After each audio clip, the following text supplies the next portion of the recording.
हाय दोस्तों, अस्सलाम वालेकुम। कैसे आप लोग? मेरा नबील है। ये आज हमारा Q&A सेशन है जिसमें आपका मैं बहुत बहुत वेलकम करता हूँ। आप में से जितने लोग सवाल पूछते हैं सबके क्वेश्चंस में देखने की, उनको रीड करने के लिए, उनको यहाँ पे Q&A में लाने की कोशिश करता हूँ, लेकिन इतना टाइम भी नहीं होता कि भाई हंड्रेड्स ऑफ क्वेश्चन जो हम लोग लेके आ सके। इसलिए चुन के हम लोग लेके आते हैं वो क्वेश्चन जो पिछले Q&As में हमने नहीं लिए हुए हैं। तो अगर आपका क्वेश्चन का आंसर नहीं मिलता है तो हमेशा हमारा जो Q&A होता है पिछले वाले भी मौजूद रहते हैं यूट्यूब पे, वो भी आप चेकआउट कर सकते हैं। उसमें जरूर आपका कोई ना कोई क्वेश्चन का आंसर मिलेगा और जो नए नए प्रॉब्लम्स आते रहते हैं उसमें नए नए Q&A में हम लेके आते रहते हैं। अब यहाँ पे हमारा जो Q&A है सेशन है इस बार का, वो शुरू करते हैं पहले क्वेश्चन के साथ। और इस बार मैं संडे Q&A नहीं बोल रहा हूँ, Q&A बोल रहा हूँ, क्योंकि मुझे पता नहीं मैं संडे को इसको डाल पाऊंगा या मैं आपको मंडे को इसको दिखाऊंगा या ट्यूसडे को दिखाऊंगा, क्योंकि बहुत सारे प्रोडक्ट्स अब आ रहे हैं। ये आईफोन 14 प्रो सीरीज है, फिर आईफोन 14 प्रो की नॉन सीरीज है, 14 की नॉन सीरीज है, और उसके बाद ये एप्पल वॉच अल्ट्रा आ चुकी है, इसकी वीडियो आप देख चुके हो। एयरपॉड्स प्रो है जिसकी वीडियो आप शायद देखने वाले हो। तो ये सारी चीजें भी मुझे कवर करनी है। और स्कैमर्स अगर मेरा फोटो लगा के आपको कमेंट करे तो उसका जिम्मेदार मैं नहीं हूं और ना ही आप है, लेकिन आप उनसे सावधान रहना। पहला क्वेश्चन पूछा है रोहन कोटारी ने, बोलते हैं आईफोन 14 प्रो का इंडियन वर्जन जो है वो मैं ले चुका हूं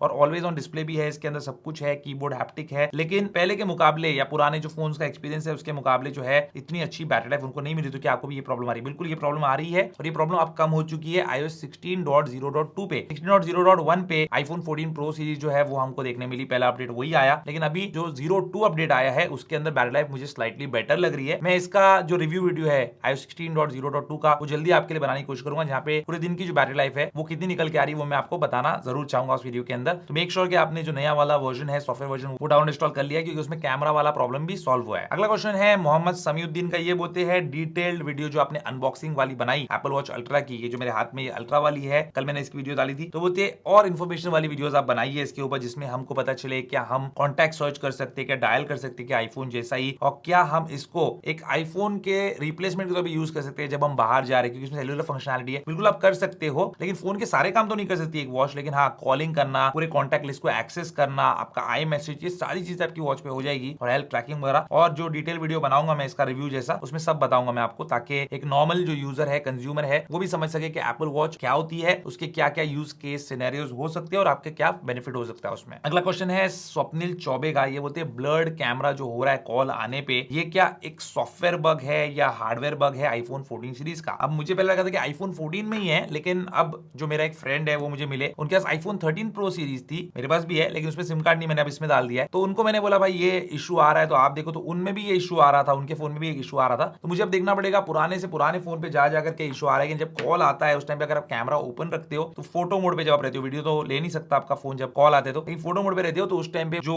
ब्लर इफेक्ट है वो आता है या फिर नहीं आता है, मतलब वाइब्रेट होते रहता है, मे बी कैमरा का जो मेन सेंसर है वो एक चेक करना पड़ेगा मुझे, उसके बाद ही मैं आपको उसके बारे में अपडेट दे पाऊंगा। अगला क्वेश्चन है डॉक्टर जय सोनी का, बोलते हैं आईफोन 14 प्रो मैक्स बुक करवाया लेकिन डर भी लग रहा है, उसमें काफी सारे इश्यूज आ रहे हैं ऐसा लोगों ने बोला है, तो क्या ये मोबाइल हमको लेना चाहिए अगर, या फिर रुकना चाहिए, या फिर ये फोन हम लेंगे तो इशू रहेगा तो रिप्लेस होगा क्या? ये जो इशू है आईफोन 14 प्रो मैक्स के, जो कैमरा से रिलेटेड इशू था, स्नैपचैट का और कुछ कुछ अलग अलग एप्लीकेशन का, जहाँ पे कैमरा ओपन करने पे वो आवाज करता था और फोकसिंग इशू आता था, वो एप्पल ने सॉल्व कर दिया है iOS 16.0.2 वाले अपडेट से। तो आप फोन लेंगे तो ये अपडेट करने के बाद वो इशू आपका सॉल्व हो जाएगा, और अगर वो इशू सॉल्व नहीं होता और वो हार्डवेयर प्रॉब्लम है जो बाद में फिर से आता है अगर इस सीरीज के अंदर, तो आपको एप्पल ऑब्वियसली रिप्लेस करके देगा फोन, लेकिन मेक श्योर कि आप जो भी फोन खरीदे उसका सही से बिल वगैरह आपके पास हो। अगला क्वेश्चन है भावे का, ये बोलते हैं कि मैं और मेरी वाइफ अगर दुबई जाए और आने के टाइम पे 3 आईफोन लेके आए तो चलेगा क्या? हमको कुछ प्रॉब्लम तो नहीं होगा? देखो, अगर आप आईफोन लेके आते हो फॉर योर यूजेज, मतलब आप यूज कर लिया दुबई में, आपने खरीद के सिम कार्ड डाल दिया, फिर आपने एक रेगुलर आईफोन, जैसे अब मैं ये आईफोन लेके दुबई जाऊंगा तो रिटर्न आने पे थोड़ी मुझे पूछेंगे कि इसका बिल दिखाओ या आपने कहां से लिया। ऑब्वियसली बात है यार, मेरा ये पर्सनल फोन है, मैं इसको यूज करूँ, हर इंसान का फोन होता है, ऐसे नहीं कि जो दुबई जाते वही आईफोन लेके आते, तो ये कस्टम ऑफिसर्स को भी पता है। लेकिन अगर आप वहां से लेके आ रहे हो उसको बॉक्स पैक या उसका बॉक्स वगैरह पूरा सजा धजा के लेके आ रहे हो, फोन भी आपके पास है और 3-3 फोन आप इस तरीके से कैरी कर रहे हो, तो आपको ऑब्वियसली प्रॉब्लम होगी, क्योंकि वो लोग आपसे कस्टम ड्यूटी मांगेंगे। तो ये जो अगर आपको फोन वहां से लाना है, आप अपने पर्सनल यूज के लिए कर रहे हो, तो वहां पे आप लेकर इस्तेमाल करके फिर आप उसको अगर लेके आ रहे हो, then that is a different thing, फिर आपको कस्टम ड्यूटी वगैरह भरनी पड़ती है, क्योंकि लोग पूछते ही नहीं आपको, जैसे मैंने आपको अभी बताया। और 2 फोन 3 फोन नॉर्मली लोगों के पास होते हैं, लेकिन अगर आप ऑब्वियसली नया फोन लेके आ रहे हो तो आपको इशू जरूर होगा उसमें। अगला क्वेश्चन है आदित्य गुप्ता का, ये बोलते हैं कि कौन से कंपनी के केसेस जो है ड्रॉप प्रोटेक्शन भी प्रोवाइड करते हैं, वैल्यू फॉर मनी भी प्रोवाइड करते हैं? देखो, टोटेम और राइनोशील्ड जिनके बारे में आप पूछ रहे हो, इनका दोनों का ड्रॉप टेस्ट मैंने किया, आप भी यही बात लिख रहे हो। अब वैल्यू फॉर मनी अगर आप सस्ते को बोलते हो तो टोटेम है, थोड़ा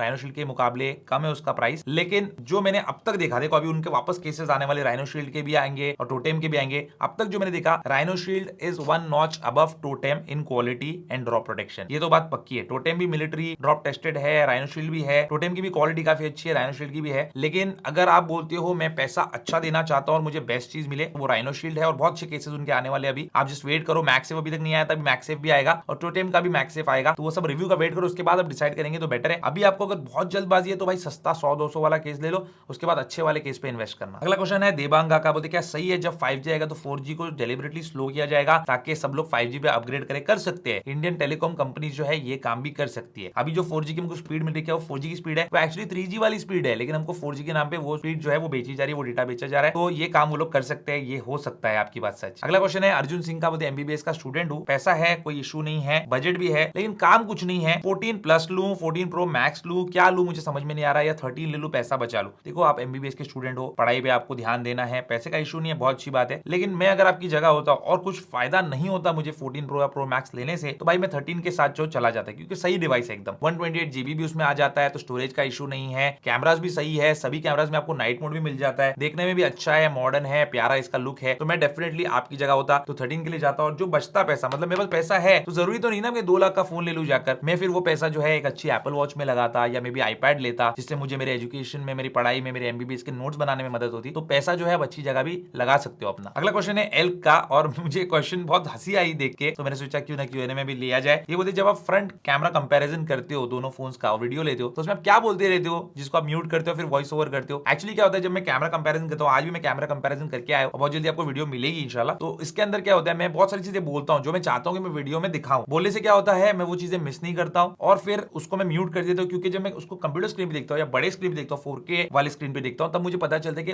किसमें बेटर फुटेज निकल के आई है, तो मैं उसको म्यूट कर देता हूं जो मैंने बोला था, और आपको जो एक्चुअल मेरा ओपिनियन है वो बताता हूं। अगला क्वेश्चन है ओमकार का, ये बोलते हैं हेल्थ ऐप में मेडिसिन सेव किया तो क्या अलार्म ऑटो सेट नहीं होता क्या, या हमको सेट करना पड़ता है मैनुअली? आपको मैनुअली सेट करना पड़ेगा, मतलब दिन में कितने टाइम, अलार्म नहीं, वो रिमाइंडर है मेडिसिन ऐप के अंदर ही, मतलब हेल्थ ऐप के अंदर मेडिसिन वाले टैब में, तो आपको कब कब रिमाइंडर चाहिए, एवरीडे चाहिए, ऑल्टरनेट डे चाहिए, दिन में एक बार चाहिए, 2 बार चाहिए, कितने बजे चाहिए, वो सब आपको वहां पे एक बार एंटर करना है, उसके बाद आपके प्रेस्क्रिप्शन के मुताबिक आपका फोन आपको रिमाइंड करता रहेगा दवाई लेने के लिए। अगला क्वेश्चन है नितिन शर्मा का, बोलते हैं आईफोन 12 वर्सेस S21 FE जो है उसके बीच में कौन सा लूं? मैं तो आपकी जगह रहता आईफोन 12 लेता। जब एक आईफोन और एक सैमसंग का फोन सिमिलर प्राइस में आपको मिलते हैं और आईफोन भी, वो भी मॉडर्न आईफोन जिसके अंदर कोई कमी नहीं है, तो मैं हमेशा जो है आईफोन के लिए जाना प्रेफर करूंगा। मैं आपको सजेस्ट भी यही करूंगा, क्योंकि जो आईफोन का यूजेज का एक्सपीरियंस है वो एकदम अलग ही होता है। अभी गया कैमरा कंपैरिजन बनाने के लिए, कैमरा को रिव्यू करने के लिए, तो अपना आईफोन 14 प्रो मैक्स मैंने इस्तेमाल किया, कितना अच्छा लग रहा था, उसका एक फील गुड फैक्टर है जब भी आप यूज करेंगे, तो जो मुझे सैमसंग के फोन में नहीं आता। ऐसा नहीं कि मुझे सैमसंग के फोन से नफरत है, बहुत पसंद है मुझे सैमसंग के फोन भी, स्पेशली फ्लैगशिप वाले, लेकिन आईफोन को यूज करने का मजा कुछ अलग ही है। और सैमसंग आपको तब जाना चाहिए जब आपको कॉल रिकॉर्डिंग की जरूरत है, क्योंकि आईफोन में होती नहीं और सैमसंग में बहुत अच्छे तरीके से होती है। अगला क्वेश्चन है एडी गेमिंग का, बोलते हैं डिफरेंस बताइए, ओवरऑल बेनिफिट्स क्या होंगे, बैटरी परफॉर्मेंस क्या होगा, बैटरी बैकअप किसका बेस्ट होगा, और जहां पे हम पैसा बचा सके, वैल्यू फॉर मनी है, आईफोन 14 प्लस या 14 प्रो, आईफोन 14 प्लस या 13 प्रो। देखो ये जो आपने डिवाइसेस के नाम बोले, इसके अंदर 14 प्लस जो है सबसे ज्यादा बैटरी लाइफ आपको देगा, ऐसा हमको लग रहा है उसके स्पेसिफिकेशंस देख के, क्योंकि उसका डिस्प्ले प्रोमोशन वाला नहीं है, 60 हर्ट्ज रिफ्रेश रेट के साथ आता है, प्लस उसमें बैटरी जो है बड़ी है और चिपसेट जो है उसका एफिशिएंट है, तो यहाँ पे आपको बेस्ट बैटरी लाइफ मिलेगी when compared to iPhone 14 pro and iPhone 13 pro. अब आपको बैटरी लाइफ ही सबसे ज्यादा इंपॉर्टेंट चीज है, तो इसके लिए जा सकते हो, अदरवाइज 13 प्रो और 14 प्रो जो है बेटर डिवाइसेस है ओवरऑल। अगला क्वेश्चन है जावेद का, ये बोलते फ्लिपकार्ट से आईफोन परचेस करते हैं तो कुछ प्रॉब्लम आया तो क्या करना चाहिए, फ्लिपकार्ट रिप्लेस करेगा क्या? फ्लिपकार्ट रिप्लेस नहीं करेगा, प्रॉब्लम आया तो, डुप्लीकेट आया है तो फ्लिपकार्ट से ही रिप्लेसमेंट मांगना पड़ेगा आपको, लेकिन ओरिजिनल आया है और यूज करने के बाद कुछ प्रॉब्लम्स आ रही है तो आपको एप्पल सर्विस सेंटर पे जाना पड़ेगा, क्योंकि फ्लिपकार्ट जो है उसका खुद का सर्विस सेंटर नहीं चला रहा है एप्पल का ऑथराइज रीसेलर जरूर है, लेकिन आपको सर्विस सेंटर विजिट करना पड़ेगा अपना नियरेस्ट। आप अगर अमेजॉन से लेते हो तब भी वही हाल है, आप किसी ऐसे एप्पल ऑथराइज रीसेलर से लेते हो जिनका खुद का सर्विस सेंटर नहीं है, तब भी आपको एक सर्विस सेंटर विजिट करना पड़ेगा, जो कि बहुत सारे एप्पल ऑथराइज स्टोर्स के अंदर ही होता है। अगला क्वेश्चन है आमिर खान का, बीबीडी सेल में फ्लिपकार्ट वालों ने कैसे इतना डिस्काउंट दे रखा है जबकि एप्पल कंपनी 1 रुपया भी कम नहीं करती, फिर कैसे? देखो एप्पल के रीसेलर्स होते हैं, फ्लिपकार्ट है, आईसेंस है, मेपल है, अमेजॉन है, इनको भी एक मार्जिन दिया जाता है जिसके अंदर वो अपना प्रॉफिट रख के वो प्रोडक्ट को बेचते हैं। अब फ्लिपकार्ट अमेजॉन क्या है, ये बहुत बड़े रीसेलर्स है, जितने भी ऑफलाइन रीसेलर्स है एप्पल के खुद के भी और एप्पल खुद भी, ये अमेजॉन फ्लिपकार्ट का डायरेक्टली मुकाबला नहीं कर सकता। जो लेवल के सेल्स ये लेके आते हैं, हमको पता चलता है, आप लोग हमारा वीडियो देखिए, जब कोई चीज परचेस करते हो तो उसके बारे में हमको नॉलेज मिलती है, तो हमको एक आइडिया लग जाता है कि कितना जो है इनका बिक्री होती होगी, कितने आईफोन्स आप लोग जो है इस सेल में उठाते हो। तो ये चीज जो है एक अलग लेवल की चीज है, और इनको हमेशा एप्पल प्रेफरेंस देता है कि भाई मेड इन इंडिया वाला स्टॉक आया, सबसे पहला प्राइस का जो बेनिफिट है आप उठा लो, उसके बाद हम दूसरों को देंगे। तो इस तरीके से वो लोग ये चीज कर पाते हैं। अगला क्वेश्चन है कैरीज हियर का, ये बोलते हैं दुबई से आईफोन 14 प्रो मैक्स 128 GB ले रहा हूं, अलग अलग शॉप पे अलग अलग प्राइस है, एक यूरोजोन करके शॉप है उसमें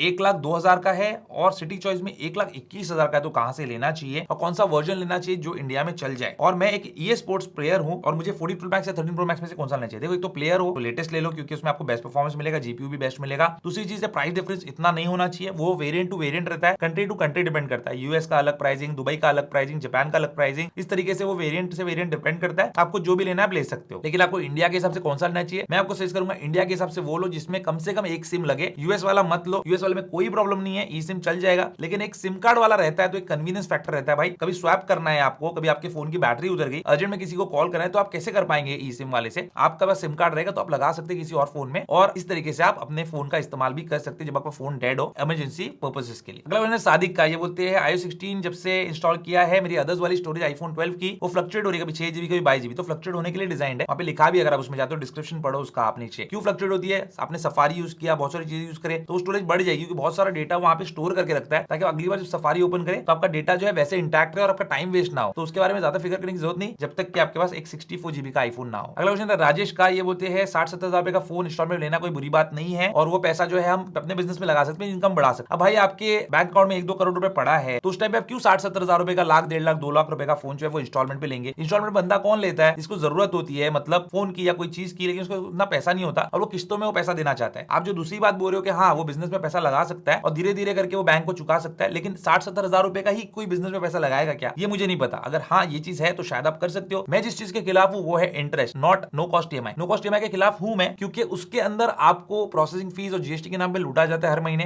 तो वो चीज एक बुरी लगती है, इसलिए मैं वो लेता नहीं। और इंटरेस्ट बेस्ड ईएमआई जो है वो बिल्कुल भी नहीं पसंद मुझे, या इंटरेस्ट ही नहीं पसंद, क्योंकि इंटरेस्ट को मैं बिल्कुल भी हराम समझता हूं और मैं उसके साथ जो है जाता नहीं, ना मैं लेता हूं ना मैं देना उसको पसंद करता हूं। अगला क्वेश्चन है मोबीत खान का, ये बोलते हैं अमेजॉन फ्लिपकार्ट पे जो रेट रहेगा क्या ऑफलाइन में भी हमको मिलेगा? ऑफलाइन में आपको नहीं मिलेगा क्योंकि अमेजॉन फ्लिपकार्ट भी अपना रेट बढ़ा चुके हैं। बहुत बड़ी चीटिंग करते हैं लोग, पहले बुलाते हैं 48-49,000 की लालच देके, उसके बाद 56 तक इसको लेके चले जाते हैं। और फ्लिपकार्ट जो है इसमें नंबर 1 का खिलाड़ी है। ये रेट बढ़ाने का जो खेल है हर 5-5 मिनट में वो करते रहता है। और फोमो होता है, फोमो मतलब मालूम है आपको, फियर ऑफ मिसिंग आउट। तो ये फोमो के चक्कर में बंदा क्या करता है, जिसका बजट था दिमाग में 50,000 रुपए में आईफोन 13 आएगा तो मैं उठा लूंगा, अब वो 56,000 में भी आईफोन 13 जो है वो लेने को तैयार है, हालांकि उसका बजट उसको परमिट नहीं कर रहा है, उसकी चादर उसको जो है परमिट नहीं करे, फिलहाल उसका बजट जो है गड़बड़ा रहा है, लेकिन क्योंकि दिमाग में इतना आईफोन 13 का भूत उसने चढ़ा रखा है कि उसको एक्स्ट्रा 6,000 रुपए देने पड़ते हैं और फिर वो उसके जेब से चले जाते हैं। तो ऑफलाइन पे ये नहीं मिल सकता क्योंकि ये रेट जो है ये लोग मैच नहीं कर सकते। तो ये थी दोस्तों कहानी आज के हमारे Q&A की, शायद संडे शायद मंडे, जो भी Q&A हो, जब भी आप देख रहे हो उतना ही प्यार देना जितना हमेशा देते हो। उम्मीद करता हूं दोस्तों आपका आज का वीडियो पसंद आएगा, पसंद उसको लाइक एंड शेयर जरूर कीजिए, मेरे चैनल को सब्सक्राइब कीजिए। Good bye.